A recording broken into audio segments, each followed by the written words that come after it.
Olá, todo mundo de qualquer lugar deste ou de outro mundo em um futuro distante. Muito prazer, sejam todos muito bem-vindos, porque neste vídeo eu vou falar sobre o filme que se tornou um dos maiores sucessos do cinema nos últimos anos, sem contar com um único super-herói em sua trama. E nada contra eles, viu? Sejam Marvel ou DC, porque eu adoro todos eles, tá? Mas eu estou falando aqui de Duna, uma superprodução épica, inspirada em uma das mais importantes obras da literatura de ficção científica. A série de 6 livros, lançada há quase 60 anos, tem uma verdadeira legião de fãs de diferentes gerações e continua culturalmente relevante em nosso tempo, abordando temas difíceis como disputa política, fanatismo religioso e mudanças climáticas, de uma forma inteligente, em uma trama bem elaborada, com personagens complexos e muito carismáticos. E como faz pensar, sem ser chato, garantindo bom entretenimento, para hoje é o que tem.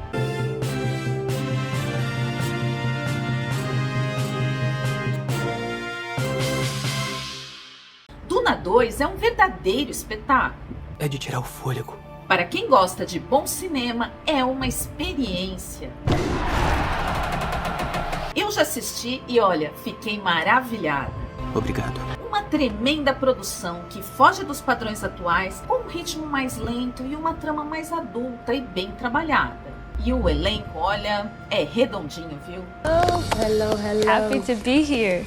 A duração de 2 horas e 40 minutos pode até assustar muita gente em tempos de velocidade TikTok, mas não deveria não, porque vale cada minuto. Prova disso é que o filme já pode ser considerado um sucesso de crítica e de público. Dirigido por Denis Villeneuve, estreou há apenas alguns dias, mas praticamente já se pagou. Somente no primeiro final de semana, em cartaz, arrecadou nada menos do que 178 milhões e meio de dólares em todo o mundo. E esse número deve ser superado rapidamente e muito. Vou fazer o que deve ser feito. Se levarmos em consideração que o filme custou 190 milhões de dólares, já pode ser considerado um grande sucesso comercial. E vamos lembrar aqui que o primeiro filme da saga, lançado em 2021, custou 165 milhões de dólares e, mesmo em tempos de pandemia e distanciamento social, arrecadou quase 435 milhões de dólares. Então o lucro de Duna 2 promete ser ainda maior. Há sinais. Uma produção arrecadar isso hoje em dia é muita coisa sim, principalmente por vivermos um momento em que tanto se discute o futuro do cinema, que enfrenta a concorrência pesada dos inúmeros serviços de streaming que oferecem catálogos variados no sofá de casa a preços camaradas. Porque vamos combinar que para muitas pessoas não é nada acessível assim pagar transporte, estacionamento, entrada e lanche em uma única saída. E se for para uma família toda, então a despesa é ainda maior. Sem contar que às vezes o combo da pipoca custa mais do que o próprio ingresso. Então é algo para ser levado em conta sim quando se fala em sucesso de público nas salas de cinema. Pipoca média. Qual carro, senhor? É o Corsa. Corsa dá só pra pipoca pequena. Faz o seguinte, fica com o Corsa e me dá um choquito. Choquito, ok. A saga Duna do cinema é inspirada na série de livros de mesmo nome criada pelo escritor estadunidense Frank Herbert. O primeiro de 6 livros foi lançado em 1965 e o último deles em 1985, portanto aí num período de 20 anos. E o último foi um ano antes do falecimento do autor, aos 65 anos. Para você que está querendo começar a ler a série, anota aí a ordem dos livros. O primeiro é Duna, de 1965. O segundo é O Messias de Duna, de 1969. O terceiro é Os Filhos de Duna, de 1976. O quarto é O Imperador Deus de Duna, de 1981. O quinto é Os Hereges de Duna, de 1984. E o sexto e último da série original é As Herdeiras de Duna, de 1985. No total, são mais de 3.000 páginas de história. É muita informação. Sonhos dão boas histórias.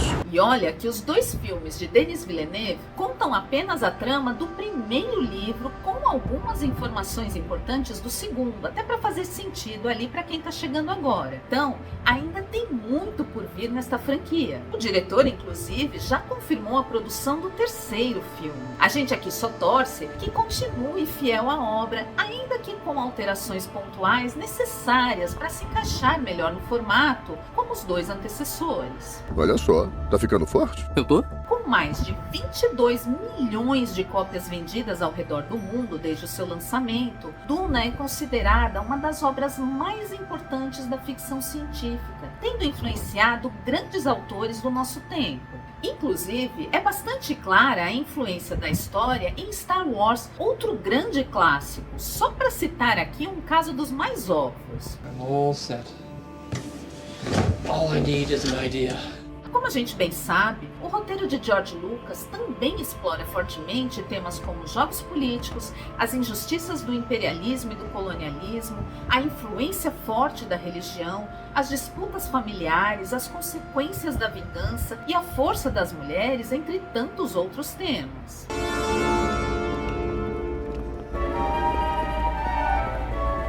Basta lembrar que Luke é um jovem predestinado, assim como Paul, dotado de poderes sobrenaturais. Até mesmo Tatooine, o planeta onde Skywalker foi criado, é árido e hostil como Arrakis em Duna. E eu não estou dizendo que George Lucas copiou a obra de Frank Herbert, mas que se inspirou bastante nela. E isso é até um elogio, uma forma de homenagem a Duna.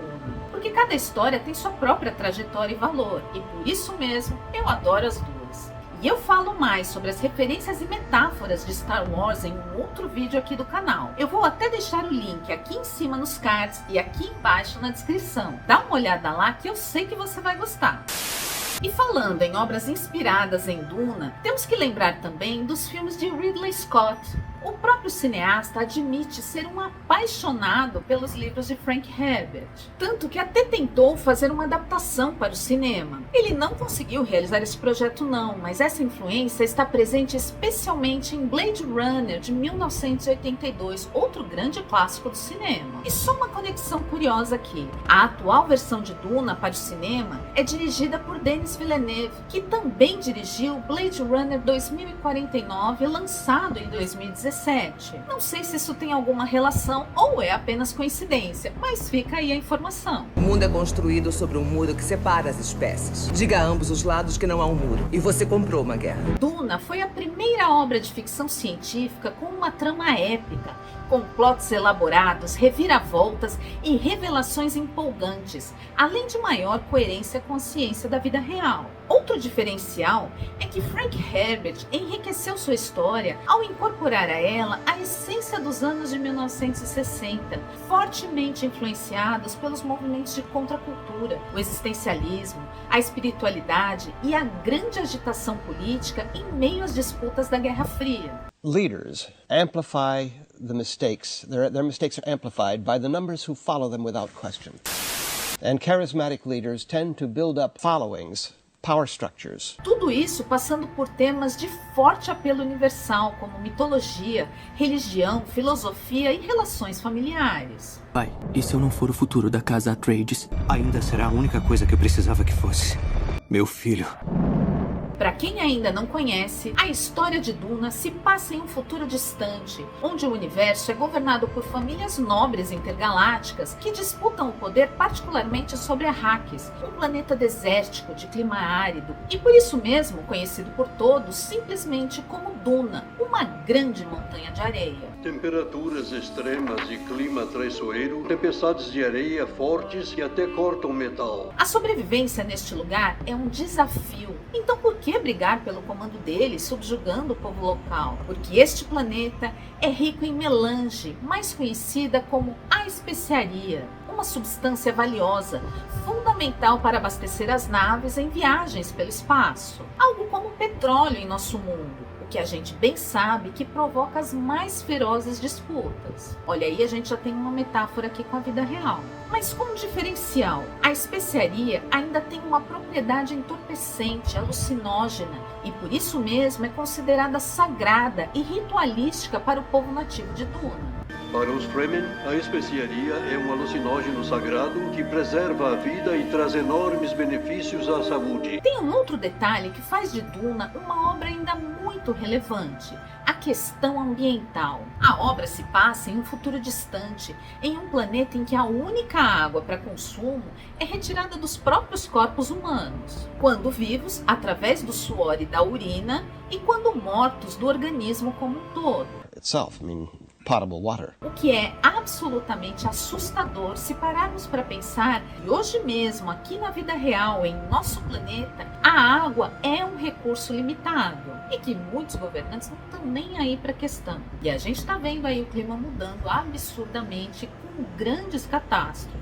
E por isso mesmo a água é tão preciosa. E quem garante que lá num futuro distante aqui da Terra, ou até mesmo um pouco mais próximo, as disputas não sejam tão ferozes pela água e não mais pelo petróleo? Então o autor Frank Herbert reflete em Duna um dos maiores temores do nosso tempo: a extinção dos recursos naturais da Terra. Infelizmente, nada mais atual do que isso. I'm a believer in the high energy life. I just say we have to shift from non-renewable energy to renewable energy. We really do have to start taking those steps now. Duna também representa excelência no desenvolvimento de personagens. Eles não são óbvios ou lineares, muito pelo contrário. Eles apresentam motivações fortes, o que nos faz entender perfeitamente seus dilemas e escolhas, por mais difíceis que elas sejam. The story is told in terms of people who are recognizable. You'd recognize these people, but they live in a culture that is somewhat different. Note que o protagonista Paul não é exatamente um herói. No começo, quando ele foi vítima de uma grande traição e era considerado um possível Messias previsto em uma profecia, a gente é até levado a crer que ele será de fato um herói. O que fazemos é pelo benefício de todos. Eu gostaria muito de ser igual a você. Talvez eu possa te ensinar. Mas aos poucos, no desenrolar da trama, vamos percebendo que ele age por paixões. Pense bem no que vai fazer, Paul Atreides. Silêncio! No calor e no idealismo da juventude, ele lidera com energia os Fremen contra a tirania do Império. Afinal, como herdeiro de uma família poderosa, ele foi treinado para liderar. E sendo filho de uma Bene Gesserit, que é uma ordem de mulheres dotadas de poderes místicos e psíquicos, ele também desenvolveu grande poder mental. Essa é uma forma de poder que o nosso mundo ainda não viu. O poder supremo. Paul quer vingança e luta para retomar o poder que lhe foi tirado. E então começamos a perceber que ele fará de tudo para isso. Se no começo ele era um jovem relutante, agora ele se mostra um poderoso líder que tem total domínio de seus liderados. Aquele que tem o poder de destruir detém o real controle. O arco da história de Paul Atreides desenha claramente a clássica jornada do herói. Mas o que vem depois disso? Porque a história não termina aí, não. I think that the old saw about power corrupting and absolute power corrupting absolutely is accurate. I think power attracts the corruptible. E diante desta evolução do personagem, o leitor começa a se questionar: ele nasceu predestinado a ser o Messias da profecia? Ou a profecia fez com que ele assumisse o posto de Messias como já era esperado? Essa profecia serve para nos escravizar! É este paradoxo que fascina em Paul Atreides, personagem que, em minha humilde opinião, é muito bem vivido por Timothée Chalamet, pelo menos nesta primeira fase já mostrada no cinema. Gosto bastante do trabalho dele. Quem já assistiu Duna e o Wonka sabe bem como ele, apesar de muito jovem, é bastante versátil, porque não tem nada a ver ali um personagem com o outro. Depois me conta aqui se você concorda comigo. Senhoras e senhores, saudações a todos! Meu nome é Willy Wonka. Ele é bom. Bom até demais. Todo o conceito desenvolvido em Duna se tornou uma grande influência para diferentes formas de arte. Tanto que a obra já foi adaptada para os quadrinhos, para os games, e no cinema a obra teve uma trajetória bem curiosa. O livro quase foi adaptado na década de 1970 por Alejandro Jodorowsky. I didn't read Dune. but I have a friend who said it was fantastic. O elenco foi até escalado e contava com estrelas como Orson Welles, Mick Jagger e até o pintor espanhol Salvador Dalí. Uma combinação que para mim parece exótica, meio que um rolê aleatório, mas enfim, né? Mi ambición fue tremenda. I wanted to make something sacred.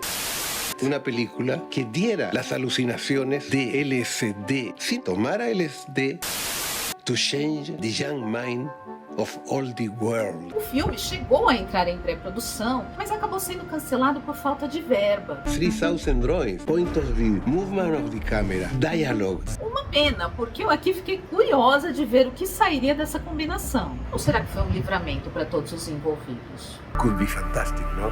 Nunca saberemos.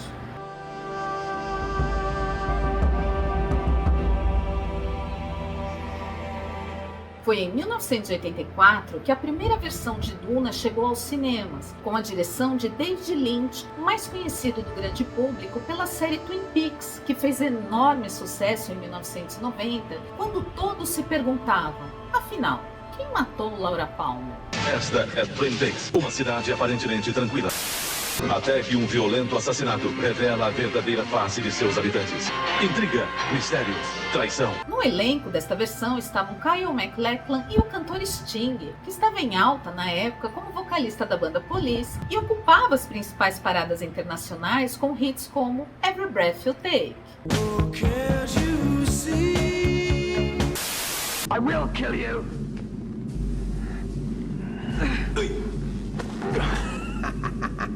E meio que aí também foi mais um rolê aleatório, viu? Porque a versão de David Lynch para Duna fracassou. Os fãs da obra não gostaram nada do visual. O roteiro era confuso e muito pouco fiel aos livros. Aí não dava, né? Sem condições. I am Usul, Paul Muad'Dib. Our shared enemy, the Harkonnens, are once again in control of Arrakis. They are ready to fight. Yet in order to lead them, I must conquer the worm, conquer Shai-Hulud. I must not fear. Fear is the mind killer. A partir de 1999, Brian Herbert, filho de Frank Herbert, assumiu o trabalho do pai em parceria com Kevin J. Anderson e passou a escrever e publicar novas histórias sobre o universo de Duna. Segundo ele, esse era o desejo de seu pai, que havia falecido 16 anos antes. Para as novas histórias, Brian se baseou em anotações, manuscritos e rascunhos deixados pelo próprio Frank. After Dad died in 1986, we didn't know there were any notes, and we found them 11 years later. Muitos fãs rejeitam as histórias escritas por Brian e não consideram canônicas no universo de Duna. Eles criticam a baixa qualidade do texto e as classificam apenas como produtos em busca de lucros. Seja como for, o fato é que em 15 anos ele lançou nada menos do que 14 novos livros para a série, e nenhum deles foi traduzido para o português não, viu? Mas para aqueles que ficaram interessados, vou deixar aqui na descrição do vídeo a lista com o nome de todos eles. Dá uma olhada lá. Dune just seems like a universe full of possibilities, and we want to keep telling the stories. Em 2000, um ano depois de Brian ter retomado o universo de Duna, o canal Sci-Fi produziu a série Duna para a TV.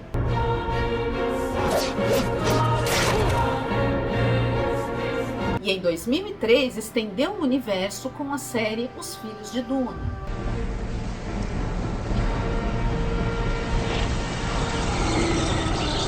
Ambas eram mais fiéis à história original, mas não obtiveram grande repercussão. E olha que o elenco contava com nomes como Susan Sarandon e James McAvoy. Infelizmente, Frank Herbert faleceu prematuramente, aos 66 anos, após lutar contra um câncer no pâncreas. Mas seu legado continua mais vivo do que nunca. Duna é um clássico, uma referência, uma inspiração, é atemporal.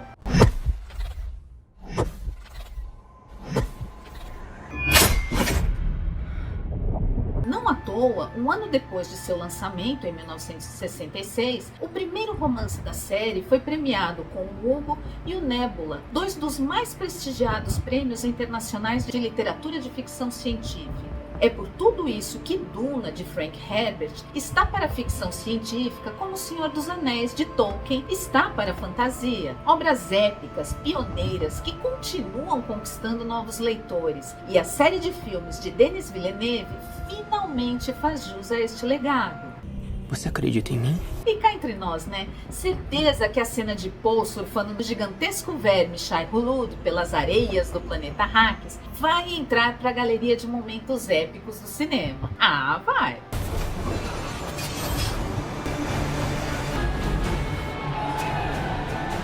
E para hoje é o que tem. Você não está preparado para o que vai acontecer. Sejam muito bem-vindos ao nosso canal. Puxa uma cadeira e entra na conversa. Comenta aí se você já leu a série Duna. E se não leu, ficou curioso em ler? E me fala se você já assistiu os filmes e o que achou. Conta aqui que eu quero saber. Agora, aproveita, curte este vídeo porque eu sei que você gostou. Se inscreve no canal e compartilhe. E não se esquece de ativar o sininho aqui embaixo para receber as notificações e a gente poder se encontrar mais vezes por aqui. Meu nome é Ana Bernardinelli. Eu tô indo, mas eu volto. Beijo, tchau!